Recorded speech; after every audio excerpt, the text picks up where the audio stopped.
ദൈവത്തിൻ്റെ പ്രവൃത്തി അത്യത്ഭുതകരമാണ്. അത് നാം പ്രതീക്ഷിക്കാത്ത സമയത്ത് പ്രതീക്ഷിക്കാത്ത വഴികളിലൂടെ ദൈവം നമുക്ക് വേണ്ടി പ്രവർത്തിക്കുന്നു. ഇത് വളരെയധികം അത്ഭുതകരമായ ഒരു കാര്യമാണ്. ഒരു പക്ഷേ നാം പ്രതീക്ഷിക്കുന്നതായ ചില കാര്യങ്ങളുണ്ട്. ദൈവം ഇന്നിന്ന കാര്യങ്ങൾ നമുക്ക് വേണ്ടി ചെയ്തു തരണം എന്ന് നാം പ്രതീക്ഷിക്കുന്നു. ഇന്നിന്ന സമയങ്ങളിൽ നമുക്ക് വേണ്ടി ചെയ്തു തരണം എന്ന് നാം പ്രതീക്ഷിക്കുന്നു.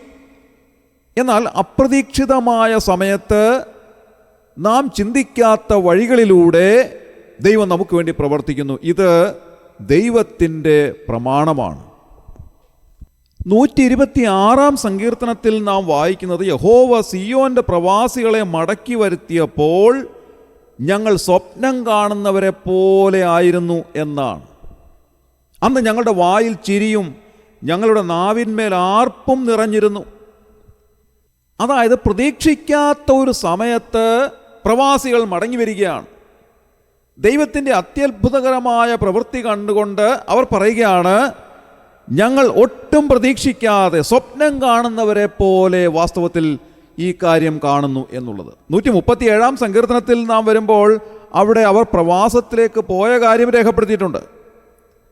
അതിങ്ങനെയാണ്: ബാബേൽ നദികളുടെ തീരത്ത് ഞങ്ങൾ ഇരുന്നു, സിയോനെ ഓർത്തപ്പോൾ ഞങ്ങൾ കരഞ്ഞു, അതിൻ്റെ നടുവിലെ അലരി വൃക്ഷങ്ങളിന്മേൽ ഞങ്ങൾ ഞങ്ങളുടെ കിന്നരങ്ങളെ തൂക്കിയിട്ടു, ഞങ്ങളെ ബദ്ധരാക്കി കൊണ്ടുപോയവർ സിയോൻ ഗീതങ്ങളിൽ ഒന്ന് ചൊല്ലുവീൻ എന്ന് പറഞ്ഞ ഗീതങ്ങളെയും ഞങ്ങളെ പീഡിപ്പിച്ചവർ സന്തോഷത്തെയും ഞങ്ങളോട് ചോദിച്ചു. ഇങ്ങനെ തുടങ്ങുന്നതായ സങ്കീർത്തനത്തിൽ ഇസ്രായേൽ ജനം അടിമത്തത്തിലേക്ക് പോയതായ, പ്രവാസത്തിലേക്ക് പോയതായ കാര്യത്തെ സംബന്ധിച്ച് രേഖപ്പെടുത്തിയിരിക്കുന്നു. അത് സങ്കടകരമായ ഒരു അനുഭവമാണ്. എന്നാൽ അപ്രതീക്ഷിതമായ ഒരു സമയത്ത് സിയോന്റെ പ്രവാസികളെ മടക്കി വരുത്തിയപ്പോൾ അവരനുഭവിച്ചതായ പ്രത്യേകതയാണ് 126 സങ്കീർത്തനത്തിൽ നാം വായിക്കുന്നത്. അവരൊരു സ്വപ്നം കാണുകയാണോ എന്നവർ വിചാരിച്ചു. അതേപോലെ സിയോന്റെ പ്രവാസികൾ മടങ്ങി വരുന്നത് അവർ കാണുകയാണ്. 126 സങ്കീർത്തനം 4 വാക്യത്തിൽ സങ്കീർത്തനക്കാരൻ പറയുന്നത്, യഹോവേ തെക്കേ നാട്ടിലെ തോടുകളെപ്പോലെ ഞങ്ങളുടെ പ്രവാസികളെ മടക്കി വരുത്തണമേ എന്നാണ്. എന്താണ് ഈ തെക്കേ നാട്ടിലെ തോടുകളുടെ പ്രത്യേകത? പലസ്തീൻ്റെ തെക്കേ നാട്ടിലെ തോടുകളുടെ പ്രത്യേകത എന്താണെന്ന് ചോദിച്ചാൽ, ഭൂരിഭാഗം സമയങ്ങളിൽ ഉണങ്ങിക്കിടക്കുന്നതായ തോടുകളാണ്. അതൊരു സീസണലായിട്ടുള്ള ഒഴുക്ക് മാത്രമേ ആ തോടുകളിലുള്ളൂ. എല്ലാ സമയത്തും അതിൽ വെള്ളമില്ല. എന്നാൽ ഒരു മഴ പെയ്യുന്നതായ സമയത്ത് അപ്രതീക്ഷിതമായി ആ തോട്ടിൽ വെള്ളം നിറയുകയാണ്. നിറഞ്ഞ് കവിഞ്ഞൊഴുകുന്ന തോടുകളാണ് ഈ തെക്കേ നാട്ടിലെ തോടുകൾ. അതാണ് അതിൻ്റെ പ്രത്യേകത. അപ്രതീക്ഷിതമായി ഉണ്ടാകുന്ന ഒഴുക്ക് ആ തോടിൻ്റെ പ്രത്യേകത അതാണ്. അതേപോലെ സങ്കീർത്തനക്കാരൻ പറയുന്നു, കർത്താവേ തെക്കേ നാട്ടിലെ തോടുകളെപ്പോലെ ഞങ്ങളുടെ പ്രവാസികളെ മടക്കി വരുത്തണമേ. അതായത് ഞങ്ങൾ പ്രതീക്ഷിക്കാത്ത സമയത്ത് അപ്രതീക്ഷിതമായ വഴികളിലൂടെ ഇതാ ഞങ്ങളുടെ പ്രവാസികളെ അവിടുന്ന് മടക്കി വരുത്തണമേ. അങ്ങനെ അവരുടെ മടങ്ങിവരവ് കണ്ടുകൊണ്ട്, അതായത് അപ്രതീക്ഷിതമായ സമയത്തുള്ള മടങ്ങിവരവ് കണ്ടുകൊണ്ട് സങ്കീർത്തനക്കാരൻ പറയുകയാണ്, കർത്താവേ ഞങ്ങൾ സ്വപ്നം കാണുന്നവരെ പോലെ ആയിരിക്കുന്നു. ഞങ്ങളുടെ പ്രിയമുള്ളവർ അടിമകളായി പോയിരുന്ന സ്ഥാനത്ത് നിന്ന് അപ്രതീക്ഷിതമായി അവരെ അവിടുന്ന് വിടുവിച്ചിരിക്കുന്നു. ഇത് യഹോവ ചെയ്ത വൻകാര്യമാണ് എന്നുള്ളത് 3 വാക്യത്തിൽ രേഖപ്പെടുത്തിയിരിക്കുകയാണ്. 3 വാക്യത്തിൽ പറയുന്നത്, യഹോവ ഞങ്ങളിൽ വൻകാര്യങ്ങളെ ചെയ്തിരിക്കുന്നു, അതുകൊണ്ട് ഞങ്ങൾ സന്തോഷിക്കുന്നു എന്നാണ്. യഹോവയായ ദൈവം ഞങ്ങളിൽ ചെയ്തിരിക്കുന്നത് ഏറ്റവും വലിയ കാര്യങ്ങളാണ്, വൻകാര്യങ്ങളാണ്. ഇന്ന് രാവിലെ ഈ വേദഭാഗം നാം ധ്യാനിക്കുമ്പോൾ നമ്മോടുള്ള ബന്ധത്തിൽ ഇത് ചിന്തിക്കുവാൻ നമുക്ക് സാധിക്കും. യഹോവയായ ദൈവം നമ്മിൽ വൻകാര്യങ്ങളെ ചെയ്തിരിക്കുന്നു എന്ന് പറയുവാൻ നമുക്ക് സാധിക്കും. വാസ്തവത്തിൽ നാം ഒന്ന് പിന്തിരിഞ്ഞ് നോക്കുമ്പോൾ വലിയവനായ ദൈവം നമ്മിൽ ചെയ്ത വൻകാര്യങ്ങൾ കാണുവാൻ നമുക്ക് സാധിക്കും. കഴിഞ്ഞ നാളുകളേക്കൊന്ന് തിരിഞ്ഞു നോക്കുമ്പോഴാണ് നമുക്കത് മനസ്സിലാക്കുവാൻ സാധിക്കുന്നത്. നമ്മുടെ ജീവിതത്തിൻ്റെ ഓരോ കാര്യങ്ങൾ എടുത്ത് പരിശോധിച്ചാലും അതെല്ലാം വൻകാര്യങ്ങൾ തന്നെയാണ്. കഴിഞ്ഞ നാളുകളിലെ അനുഭവങ്ങൾ നോക്കുമ്പോൾ ഓരോന്നും വൻകാര്യങ്ങൾ തന്നെയാണ്. നമ്മെ കർത്താവ് നടത്തി കൊണ്ടുവന്ന വഴികൾ അത്ഭുതാവഹമാണ് എന്ന് പറയേണ്ടതായിട്ടുണ്ട്. യെശയ്യാപ്രവചനത്തിൽ നാം വായിക്കുന്നത് പോലെ യഹോവയായ ദൈവം നമ്മെ സംബന്ധിച്ച് വിചാരിക്കുന്നു. യെശയ്യാപ്രവചനം 55-ാം അധ്യായം 8-ാം വാക്യത്തിൽ നാം കാണുന്നത്, എൻ്റെ വിചാരങ്ങൾ നിങ്ങളുടെ വിചാരങ്ങളല്ല, നിങ്ങളുടെ വഴികൾ എൻ്റെ വഴികളുമല്ല എന്ന് യഹോവ അരുളിച്ചെയ്യുന്നു. ആകാശം ഭൂമിക്ക് മീതെ ഉയർന്നിരിക്കുന്നത് പോലെ എൻ്റെ വഴികൾ നിങ്ങളുടെ വഴികളിലും എൻ്റെ വിചാരങ്ങൾ നിങ്ങളുടെ വിചാരങ്ങളിലും ഉയർന്നിരിക്കുന്നു. ദൈവം നമ്മെ സംബന്ധിച്ച് ചിന്തിക്കുന്നത് നാം ചിന്തിക്കുന്നത് പോലെ അല്ല. ഏറ്റവും ഉന്നതമായ നിലയിൽ അവിടുന്ന് നമ്മെപ്പറ്റി ചിന്തിക്കുന്നു.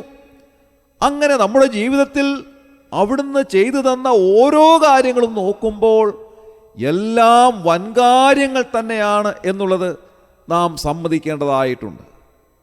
ദൈവം നമ്മിൽ ചെയ്ത, നമുക്ക് വേണ്ടി ചെയ്ത ഏറ്റവും വലിയ കാര്യം എന്താണ്? അത് നമ്മുടെ പ്രാണന്റെ വീണ്ടെടുപ്പാണ്. നരകാഗ്നിക്ക് വിധിക്കപ്പെട്ടിരുന്ന നമ്മെ നിത്യമായ സ്വർഗരാജ്യത്തിൻ്റെ അവകാശികളാക്കി തീർത്ത ഏറ്റവും വിലയേറിയ കാര്യം, അതാണ് ദൈവം നമുക്ക് വേണ്ടി ചെയ്ത ഏറ്റവും വലിയ കാര്യം എന്ന് പറയുന്നത്. അത്രത്തോളം വലിയൊരു കാര്യം മറ്റൊന്നിനും അവകാശപ്പെടുവാൻ സാധ്യമല്ല. കാരണം കർത്താവായ യേശു ക്രിസ്തുവിനെ ഒരു മനുഷ്യനായി ഈ താണലോകത്തിലേക്ക് അയച്ച് നമ്മുടെ എല്ലാം പാപം അവിടുത്തെ മേൽ ചുമത്തി പാപമില്ലാത്ത കർത്താവായ യേശു ക്രിസ്തുവിനെ ഒരു ശാപകരമായ മരണത്തിൽ ഏൽപ്പിച്ചു കൊടുത്ത് നമുക്ക് വേണ്ടി തകർത്ത് കളഞ്ഞ് അക്ഷരാർത്ഥത്തിൽ കണ്ടാൽ ആളല്ല എന്ന് തോന്നുമാറ് വിരൂപനാകത്തക്ക നിലയിൽ കേവലം ഒരു മാംസപിണ്ഡം പോലെ ആയിത്തീർന്ന് നമുക്ക് വേണ്ടി ഒരു യാഗമായി അർപ്പിക്കപ്പെട്ട് ആ കർത്താവായ യേശു ക്രിസ്തുവിൻ്റെ പരിപാവനമായ രക്തം നമുക്ക് വേണ്ടി ഒഴുക്കി നമ്മെ പാപത്തിൽ നിന്ന് വിലയ്ക്ക് വാങ്ങിയ ദൈവത്തിൻ്റെ അത്ഭുതകരമായ പ്രവൃത്തി ദൈവം നമുക്ക് വേണ്ടി ചെയ്ത ഏറ്റവും വലിയ കാര്യം തന്നെയാണ്. ഇന്ന് രാവിലെ ഈ വൻകാര്യത്തെ ഓർത്തുകൊണ്ട് ദൈവത്തിന് നന്ദി പറയുവാൻ നമുക്ക് സാധിക്കട്ടെ. പാലക്കാട് സ്വദേശിയായിരുന്ന യുസ്തൂസ് ജോസഫ് എന്ന ദൈവദാസൻ ഇന്ന് അദ്ദേഹം നിത്യതയിൽ വിശ്രമിക്കുന്നു. അദ്ദേഹം എഴുതിയതായ ഒരു പാട്ടാണ് ദേവേശ യേശുവര ജീവൻ എനിക്കായി വെടിഞ്ഞോ എന്നുള്ളതായ ഗാനം. അതിലെ അവസാനത്തെ ചരണം ഇങ്ങനെയാണ്: നിൻ മരണം കൊണ്ടൻ്റെ വന്നരകം നീയകറ്റി, നിൻ മരണം കൊണ്ടൻ്റെ വന്നരകം നീയകറ്റി, നിൻ മഹത്വം തേടിയിനി എൻ കാലം കഴിപ്പാൻ കൃപ ചെയ്യണമേ, എൻ കാലം കഴിപ്പാൻ കൃപ ചെയ്യണമേ. കർത്താവേ, അവിടുത്തെ മരണം കൊണ്ട് എനിക്ക് വരാമായിരുന്ന വൻ നരകം അവിടുന്ന് അകറ്റി തന്നു. അതുകൊണ്ട് ഞാൻ അവിടുത്തേക്ക് നന്ദി പറയുന്നു. ഇന്ന് രാവിലെ വലിയവനായ ദൈവം നമുക്ക് ചെയ്ത ഈ വലിയ കാര്യത്തെ ഓർത്തുകൊണ്ട് ഏറ്റവും സന്തോഷത്തോടെ കർത്താവിൻ്റെ അരികിൽ ചെന്ന് നന്ദി പറയുവാൻ നമുക്ക് സാധിക്കട്ടെ. അവിടുത്തെ പ്രവൃത്തികൾ എത്രയോ ഭയങ്കരമായിട്ടുള്ളതാണ്, അത്ഭുതാവഹമായിട്ടുള്ളതാണ്. നമ്മുടെ പ്രാണനെ മരണത്തിൽ നിന്ന് വീണ്ടെടുത്ത, നിത്യമായ നരകാഗ്നിയിൽ നിന്ന് വിടുവിച്ച, നിത്യമായ സ്വർഗരാജ്യത്തിൻ്റെ അവകാശികളാക്കി നമ്മെ മാറ്റിയ വലിയവനായ ദൈവത്തിന് ഇന്ന് രാവിലെ നന്ദി പറയാം. ഇന്നത്തെ ദിവസം എല്ലാവർക്കും അനുഗ്രഹമാകട്ടെ എന്ന് പ്രാർത്ഥിക്കുന്നു. നമ്മുടെ കണ്ണുകളെ അടയ്ക്കാം, പ്രാർത്ഥിക്കാം. ക്രിസ്തുയേശുവിലൂടെ അതിവാത്സല്യമായി ഞങ്ങളെ സ്നേഹിക്കുന്ന സ്വർഗീയ പിതാവാം നല്ല ദൈവമേ, അനുഗ്രഹകരമായ ഈ പ്രഭാതത്തിനായി ഞങ്ങൾ നന്ദി പറയുന്നു. കർത്താവെ, ഞങ്ങൾ ചിന്തിച്ചതുപോലെ അത്ഭുതകരമായ പ്രവൃത്തികൾ അവിടുന്ന് ഞങ്ങൾക്ക് വേണ്ടി ചെയ്യുന്ന ദൈവമാകിയാൽ ഞങ്ങൾ നന്ദിയോടെ സ്തോത്രം ചെയ്യുന്നു. കർത്താവെ, ഞങ്ങൾ ചിന്തിക്കുന്നത് പോലെ അല്ല അവിടുന്ന് ചിന്തിക്കുന്നത് എന്ന് അവിടുത്തെ വചനം ഞങ്ങളോട് പറയുന്നുവല്ലോ. ഞങ്ങൾ ചിന്തിക്കുന്നതിനേക്കാൾ ഉന്നതമായി അവിടുന്ന് ഞങ്ങൾക്ക് വേണ്ടി ചിന്തിക്കുന്നതിനായി ഞങ്ങൾ നന്ദിയോടെ സ്തോത്രം ചെയ്യുന്നു. അപ്രതീക്ഷിതമായ സമയത്ത് ഞങ്ങൾക്ക് വേണ്ടി അത്ഭുതകരമായ കാര്യങ്ങൾ അവിടുന്ന് ചെയ്തു തരുന്നവനാകയാൽ ഞങ്ങൾ നന്ദിയോടെ സ്തോത്രം ചെയ്യുന്നു. ഞങ്ങൾ വിചാരിക്കുന്നത് പോലെയോ ഞങ്ങൾ ചിന്തിക്കുന്നത് പോലെ അല്ല അവിടുന്ന് ഞങ്ങൾക്ക് വേണ്ടി ചിന്തിക്കുന്നതും ഞങ്ങൾക്ക് വേണ്ടി വഴികൾ ഒരുക്കുന്നതും എന്നുള്ളത് ഇന്ന് രാവിലെ ചിന്തിപ്പാൻ ഞങ്ങളെ സഹായിച്ചതിനായി സ്തോത്രം. കർത്താവെ, അവിടുത്തെ കരം ഞങ്ങളുടെ ഓരോരുത്തരുടെയും മേൽ വെച്ച് അവിടുന്ന് ഞങ്ങളെ അനുഗ്രഹിച്ചാട്ടെ. ഈ ശുശ്രൂഷയെ സംബന്ധിച്ച് എല്ലാവരെയും ഇന്ന് രാവിലെ അവിടുത്തെ കരങ്ങളിലേക്ക് സമർപ്പിക്കുകയാണ്. ആരെങ്കിലും പ്രയാസങ്ങളിലൂടെയോ ദുഃഖങ്ങളിലൂടെയോ നിരാശയിലൂടെയോ കടന്നു പോകുന്നവരുണ്ടെങ്കിൽ കർത്താവെ, അവരെ അവിടുന്ന് ആശ്വസിപ്പിക്കുകയും ധൈര്യപ്പെടുത്തുകയും ഇന്നത്തെ ദിവസം ധൈര്യത്തോടെ ജീവിപ്പാൻ ആവശ്യമായ ദൈവകൃപ നൽകി സഹായിക്കുകയും ചെയ്യണമേ. എല്ലാ വഴികളും അടഞ്ഞുപോയി എന്ന് വിചാരിക്കുന്നവരുടെ മുൻപാകെ അത്യത്ഭുതകരമായ വഴികളെ അപ്രതീക്ഷിതമായ സമയത്ത് തുറന്നു കൊടുക്കുവാൻ അവിടുന്ന് ശക്തനായിരിക്കാൽ ഞങ്ങൾ നന്ദിയോടെ സ്തോത്രം ചെയ്യുന്നു. ഇന്നത്തെ ദിവസം കർത്താവെ, അവിടുത്തെ അത്ഭുതകരമായ പ്രവൃത്തി കാണുവാൻ ഞങ്ങളെ ഓരോരുത്തരെയും അവിടുന്ന് സഹായിക്കണമേ എന്ന് പ്രാർത്ഥിക്കുന്നു. അവിടുന്ന് ഞങ്ങളുടെ പ്രാർത്ഥന കേട്ടതിനായി സ്തോത്രം. ഓരോരുത്തരെയും അവിടുന്ന് അനുഗ്രഹിക്കുന്നതിനായി സ്തോത്രം. ഞങ്ങളുടെ കർത്താവിൻ്റെ രക്ഷിതാവുമായ യേശു ക്രിസ്തുവിൻ്റെ ധന്യമായ നാമത്തിൽ തന്നെ ആമേൻ.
അതിനു